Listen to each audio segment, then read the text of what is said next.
Muscles के बारे में, उनका स्ट्रक्चर को बता दिया था। आज मैंने बताया था फिजियोलॉजी पढ़नी कैसे इनमें, यानी फिजियोलॉजी ऑफ कॉन्ट्रैक्शन, कि कैसे इनकी यानी इन मसल्स में कॉन्ट्रैक्शन होता है। ठीक है, जैसा हमने कल बताया था कि इसमें लाइट एंड डार्क बैंड्स होते हैं। ठीक है, क्या होते हैं? लाइट एंड डार्क बैंड्स होते हैं, जिनमें जो लाइट बैंड्स होते हैं उनको ए बैंड कहते हैं, और जो डार्क बैंड होते हैं उनको हम ए बैंड कहते हैं, और जो लाइट बैंड होते हैं उनको हम आई बैंड कहते हैं। ठीक है, तो मसल्स कॉन्ट्रैक्शन में पहले ये थ्योरी थी कि मसल्स के जो मायोफाइब्रिल्स हैं, यानी कि जो ये फिलामेंट्स हैं, एक्टिन एंड मायोसिन फिलामेंट्स हैं, ये जो है इनमें कॉन्ट्रैक्शन होता है। इनके कॉन्ट्रैक्शन से क्या होता है, मसल जो है वो मसल भी कॉन्ट्रैक्शन होता है। लेकिन बाद में कोई ऐसा जो है एविडेंस नहीं मिला जिससे पता चले कि हाँ इसमें कॉन्ट्रैक्शन होता है इन मायोफिलामेंट्स में। उसके बाद फिर जो है उसके बाद क्या हुआ कि जो है नेक्स्ट जो theory sliding filament sliding theory आई, यानी जो मायोफिलामेंट्स हैं ये स्लाइड करते हैं। क्या करते हैं? स्लाइड करते हैं। स्लाइडिंग थ्योरी जो है उसको दी गई। तो इस स्लाइडिंग थ्योरी के अकॉर्डिंग हम इसको एक्सप्लेन करेंगे कि क्या जो है कैसे मसल कॉन्ट्रैक्ट करती है। ठीक है, बैंड्स का होता है, इसका होता है हाँ, मतलब इसमें जो कॉन्ट्रैक्ट कौन से बैंड्स का देखना है। देखिए ए बैंड जो है वो उसकी जो है थिकनेस में कोई फर्क नहीं पड़ता है। ए बैंड की थिकनेस में कोई फर्क नहीं पड़ता है। हमने कल बताया कि दो जेड लाइन होती है। कौन सी? एक जेड लाइन कहाँ होती है? आई बैंड के मिडिल में। कहाँ होती है? मैंने बताया ना, आई बैंड के बीचों बीच में जो लाइन होती है उसको जेड लाइन कहते हैं। दो जेड लाइन के बीच का जो पोर्शन होता है उसको हम कहते हैं सार्कोमियर। क्या कहते हैं? सार्कोमियर। और हमने कल बताया था कि ये जो है कॉन्ट्रैक्शन की यूनिट होती है। क्या होती है? कॉन्ट्रैक्शन की यूनिट होती है। उसके बाद बताया कि जो ये ए बैंड होता है उसके बीच में एक पोर्शन होता है जो लाइट कलर का होता है, इसको हम एच जोन कहते हैं। क्या कहते हैं? एच जोन कहते हैं। क्लियर बात नहीं? फिर हमने ये एक्टिन मायोफिलामेंट्स हैं, और जो है मायोसिन है फिलामेंट्स हैं। ठीक है, मायोसिन फिलामेंट जो है वो ए बैंड में पाए जाते हैं, और जो एक्टिन फिलामेंट्स है वो आई बैंड में पाए जाते हैं। ठीक है, अब हम देखते हैं इनका जो है कैसे इनमें क्या होता है, कैसे कॉन्ट्रैक्शन होता है। तो कॉन्ट्रैक्शन की जो हमने फिजियोलॉजी है जो होती है वो ये होती है नॉर्मली कि जो भी मैसेज कॉन्ट्रैक्शन का नर्व से सार्कोलेमा से टी ट्यूब्यूल के थ्रू सार्कोप्लाज्मिक रेटिकुलम में पहुंचता है। सार्कोप्लाज्मिक रेटिकुलम से कैल्शियम आयन रिलीज होते हैं। क्या रिलीज होते हैं? कैल्शियम आयन रिलीज होते हैं। जब कैल्शियम आयन रिलीज होते हैं तो ये हमने कल बताया था कि जो ये मायोफिलामेंट होते हैं, जो ये होते हैं मायोसिन, एक हैवी मीरोमाइसिन और एक लाइट मीरोमाइसिन। कौन कौन होते हैं? एक हैवी मीरोमाइसिन और एक लाइट मीरोमाइसिन। हैवी मीरोमाइसिन के भी दो पार्ट हमने बताए थे, एक हैवी मीरोमाइसिन फ्रेगमेंट फर्स्ट और हैवी मीरोमाइसिन फ्रेगमेंट सेकंड। तो फर्स्ट वाला जो पार्ट होता है वो जो है कैसा होता है, वो थोड़ा उठा हुआ ऐसे होता है। ठीक है, उसके अंदर एंजाइम्स प्रेजेंट होते हैं। कौन सा एंजाइम? खास तौर से ये एटीपीएज एंजाइम प्रेजेंट होता है। कौन सा एंजाइम? एटीपीएज। तो ये एटीपीएज एंजाइम को सिक्रीट करता है। ये एटीपी एंजाइम जो है सिक्रीट करता है, तो इससे एटीपी का ब्रेकडाउन होता है। एटीपी से एडीपी और एडीपी से एएमपी बनता है, जिससे एनर्जी रिलीज होती है। उस एनर्जी को यूज करके ये जो यानी कि जो एचएम यानी हैवी मीरोमाइसिन फ्रेगमेंट फर्स्ट है, ये एक्टिन मॉलिक्यूल्स के साथ मिल करके क्या बनाता है? क्रॉस ब्रिजेस बनाता है। क्या बनाता है? क्रॉस ब्रिजेस बनाता है। समझ में बात नहीं? यानी ये क्रॉस ब्रिजेस कब बनते हैं? जब एटीपी से एटीपी जो है टूटती है। और एटीपी कब टूटेगी? एडीपी में और एएमपी में कब टूटेगी? जब ये एंजाइम रिलीज होगा। बस सुने, तो ये एंजाइम रिलीज होता है और उसके बाद फिर जो है क्रॉस ब्रिजेस का फॉर्मेशन होता है। जब ये क्रॉस ब्रिजेस फॉर्मेशन होता है तो ये जो फिलामेंट है एक्टिन, ये इधर की तरफ जो है इसके ऊपर स्लाइड करते हैं, इधर की तरफ स्लाइड करते हैं। तो हम ये देख रहे हैं यहाँ पे रिलैक्स पोजीशन में है। क्या है ये रिलैक्स कंडीशन है। क्या है ये? रिलैक्स। यहाँ पर क्रॉस ब्रिजेस का फॉर्मेशन नहीं हुआ, यहाँ पर क्रॉस ब्रिजेस बन गए, मसल अंदर की तरफ क्या हुई, ये जो फाइबर्स है ये उसके अंदर की तरफ स्लाइड कर गए। क्या कर गए? तो क्या देख रहे हैं कि ए बैंड जो सार्कोमियर था वो कॉन्ट्रैक्ट हो गया। क्या हो गया? सार्कोमियर जो है वो कॉन्ट्रैक्ट हो गया। एच जोन जो है वो भी क्या हो गया? कॉन्ट्रैक्ट हो गया। वो भी जो है क्या हो गया? वो भी जो है नैरो हो गया। समझ में मत नहीं? क्या हो गया? नैरो हो गया। पहले वाइड है, अब नैरो हो गया। कौन सा? H zone. क्लियर हुआ कि नहीं? एच जोन जो है वो नैरो हो गया। क्यों? क्योंकि जो है एक्टिन जो फिलामेंट्स हैं वो एक्टिन फिलामेंट्स से जो बने थे क्रॉस ब्रिजेस, किसने बनाया था?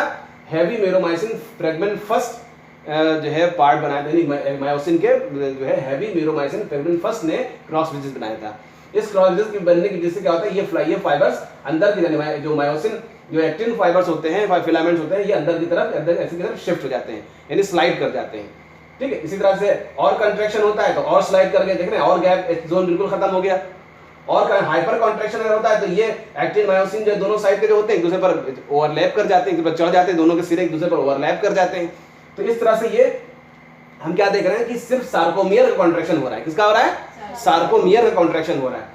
ठीक है, ए बैंड की लंबाई उतनी ही जितनी यहाँ ए बैंड की लंबाई है उतनी यहाँ भी देख रहे हैं, पूरा ए बैंड की लंबाई कभी नहीं घट रही है। ठीक है, ना मसल्स कॉन्ट्रैक्ट हो रहे हैं, ना मसल फाइबर्स कॉन्ट्रैक्ट, ना मसल फिलामेंट कॉन्ट्रैक्ट हो रहा है, नहीं मसल फिलामेंट नहीं कॉन्ट्रैक्ट हो रहा है, सिर्फ जो एक दूसरे की तरफ पर स्लाइड कर रहे हैं। क्या कर रहे हैं? एक दूसरे पर स्लाइड कर रहे हैं। ये स्लाइड कैसे हो रहा है? ये क्रॉस ब्रिजेस के फॉर्मेशन की। अगर ये क्रॉस ब्रिजेस नहीं बनेंगे तो ये एक्टिन फिलामेंट मायोसिन फिलामेंट पर स्लाइड नहीं कर पाएंगे। इनके स्लाइड होने के लिए इन क्रॉस ब्रिजेस का बनना जरूरी है। और ये क्रॉस ब्रिजेस तभी बन सकते हैं जब एटीपी रिलीज हो। क्या हो? एटीपी रिलीज हो। एटीपी होगी तभी बनेंगे। बस समझे नहीं?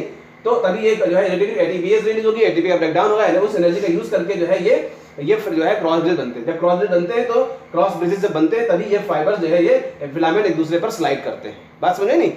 तब ये स्लाइड करते हैं और इनके बीच हम डिस्टेंस बढ़ती है, डिस्टेंस कम होती जा रही है। तो इस तरह से ये एच जोन कम हो रहा है और सार्कोमियर की भी लंबाई जो है लेंथ जो है वो जो थिकनेस है वो कम हो रही है और जो है ये एच जोन भी कम हो रहा है। एच जोन देखो इतना लंबा है, यहाँ एच जोन और छोटा हो गया, यहाँ एच जोन बिल्कुल ना के बराबर रह गया, यहाँ एक दूसरे पर ओवरलैप कर गए। तो इस तरह से ये कॉन्ट्रैक्शन जब होता है तो पूरी मसल्स के अंदर बहुत सारे सार्कोमियर होते हैं। तो इस तरह से पूरी मसल फाइबर कॉन्ट्रैक्ट करती है, इस तरह पूरी मसल्स कॉन्ट्रैक्ट करती है। तो ये मसल्स के कॉन्ट्रैक्शन की फिजियोलॉजी है, कैसे मसल्स कॉन्ट्रैक्ट करते हैं।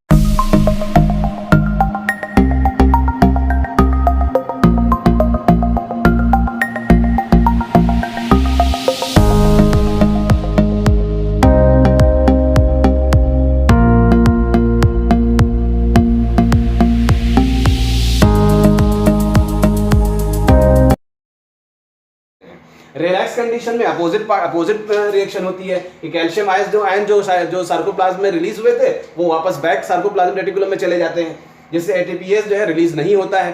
ठीक है, एटीपीएस रिलीज नहीं होता, क्रॉस ब्रिजेस ब्रेकडाउन हो जाती है, एटीपी का ब्रेकडाउन नहीं हो पाता है, जिससे क्रॉस ब्रिजेस जो है वो भी ब्रेकडाउन है, क्रॉस ब्रिजेस खत्म हो जाते हैं। क्रॉस ब्रिजेस खत्म हो जाते हैं तो जो फाइबर्स जो है वो दोबारा अपनी पोजीशन में वापस चले जाते हैं। भाई जब क्रॉस ब्रिजेस से आए थे, जब क्रॉस ब्रिजेस खत्म हुए तो फिर दोबारा अपनी पोजीशन में वापस चले गए। तो यानी क्रॉस ब्रिजेस जब नहीं बने होते हैं तो मसल्स फाइबर दोबारा स्लाइड करके अपनी पोजीशन में चले जाते हैं, यानी फिर इस पोजीशन में आ जाते हैं। ठीक है, क्रॉस ब्रिज बने थे तो इस पोजीशन में आए थे और क्रॉस ब्रिज जब टूट जाते हैं तो ये अपनी वापस पोजीशन में चले जाते हैं। तो ये इनकी जो है फिजियोलॉजी है मसल कॉन्ट्रैक्शन की। क्लियर है बात? नहीं, क्या है ये? मसल कॉन्ट्रैक्शन की। कैसे मसल फाइबर्स यानी स्केलेटल मसल फाइबर कॉन्ट्रैक्ट करते हैं। क्लियर है बात? नहीं।